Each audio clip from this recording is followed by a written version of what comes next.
गरुड़ जी ने कहा, हे ताक्ष, मनुष्यों के हित की दृष्टि से आपने बड़ी उत्तम बात पूछी है। धार्मिक मनुष्य के लिए करने योग्य जो कृत्य हैं, वह सब कुछ मैं तुम्हें कहता हूँ। पुण्यात्मा व्यक्ति वृद्धावस्था के प्राप्त होने पर अपने शरीर को व्याधिग्रस्त तथा ग्रहों की प्रतिकूलता को देखकर और प्राण वायु के नाद न सुनाई पड़ने पर अपने मरण का समय जानकर निर्भय हो जाए और आलस्य का परित्याग कर जाने अनजाने किए गए पापों के विनाश के लिए प्रायश्चित का आचरण करे। जब आतुरकाल उपस्थित हो जाए तो स्नान करके शालग्राम स्वरूप भगवान विष्णु की पूजा कराए। गंध, पुष्प, कुमकुम, तुलसी दल, धूप, दीप तथा बहुत से मोदक आदि नैवेद्यों को समर्पित करके भगवान की अर्चा करे और विप्रों को दक्षिणा देकर नैवेद्य का ही भोजन कराए तथा अष्टाक्षर ऊ नमो नारायणाय अथवा द्वादशाक्षर ऊ नमो भगवते वासुदेवाय मंत्र का जप करें। भगवान विष्णु और शिव के नाम का स्मरण करें और सुने भगवान का नाम कानों से सुनाई पड़ने पर वह मनुष्य के पाप को नष्ट करता है। रोगी के समीप आकर बांधवों को शोक नहीं करना चाहिए। प्रत्युत मेरे पवित्र नाम का बार बार स्मरण करना चाहिए। विद्वान व्यक्ति को मत्स्य, कूर्म, वराह, नारसिंह, वामन, परशुराम, राम, कृष्ण, बुद्ध और कल्कि भगवान के ये 10 अवतार हैं, इन 10 नामों का सदा स्मरण कीर्तन करना चाहिए।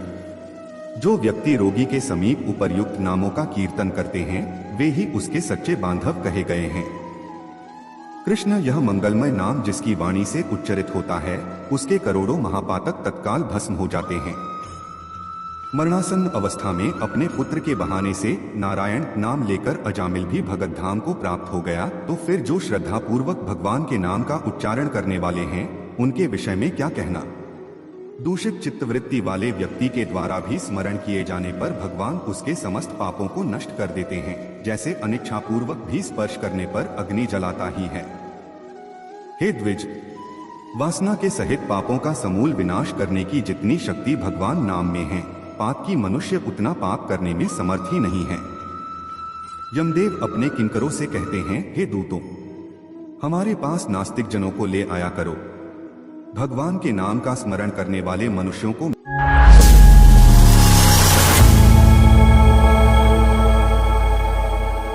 मेरे पास मत लाया करो, क्योंकि मैं स्वयं अच्युत, केशव, राम, नारायण, कृष्ण, दामोदर, वासुदेव, हरि, श्रीधर, माधव, गोपिका वल्लभ, जानकी नायक रामचंद्र का भजन करता हूँ। हे दूतों, जो व्यक्ति हे कमलनयन, हे वासुदेव, हे विष्णु, हे धरणीधर, हे अच्युत, हे शंख चक्रपाणी, आप मेरे शरणदाता हो, सा कहते हैं, उन निष्पाप व्यक्तियों को तुम दूर से ही छोड़ देना। हे दूतों, जो निष्किंचन और रसज्ञ परमहंसों के द्वारा निरंतर आस्वादित भगवान मुकुंद के पादारविंदम करंदरस से विमुख हैं, अर्थात भगवत भक्ति से विमुख हैं और नरक के मूल गृहस्थी के प्रपंच में तृष्णा से बद्ध हैं, से असत पुरुषों को मेरे पास लाया करो। जिनकी जिह्वा भगवान के गुण और नाम का कीर्तन नहीं करती, चित्त भगवान के चरणाबिंद का स्मरण नहीं करता, सिर एक बार भी भगवान को प्रणाम नहीं करता, से विष्णु के आराधना उपासना आदि कृत्यों से रहित असत पुरुषों को मेरे पास ले आओ।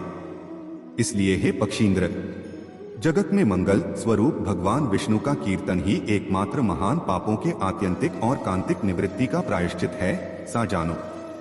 नारायण से पराडमुख रहने वाले व्यक्तियों के द्वारा किए गए प्रायश्चित्ताचरण भी दुर्बुद्धि प्राणी को उसी प्रकार पवित्र नहीं कर सकते, जैसे मदिरा से भरे घट को गंगाजी सदृश नदियां पवित्र नहीं कर सकती।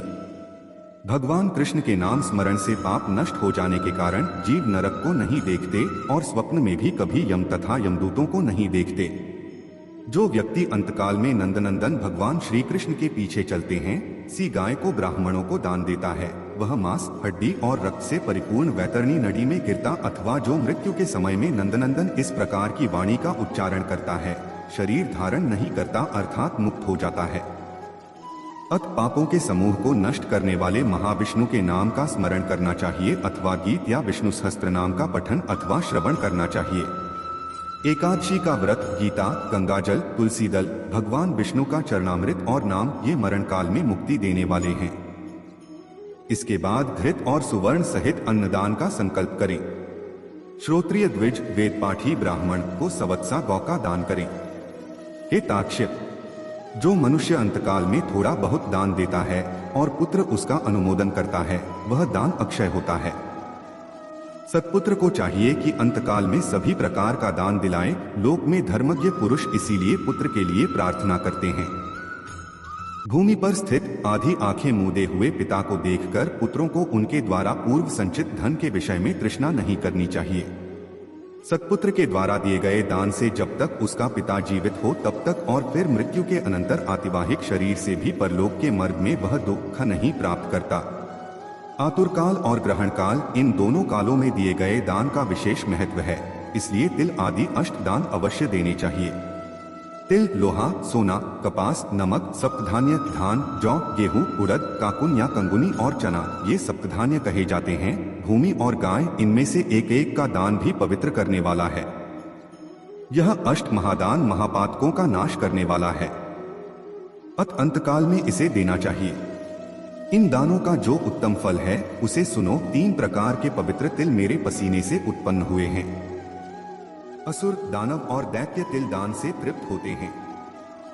श्वेत, कृष्ण तथा कपिल, भूरे वर्ण के तिल का दान वाणी, मन और शरीर के द्वारा किए गए त्रिविध पापों को नष्ट कर देता है।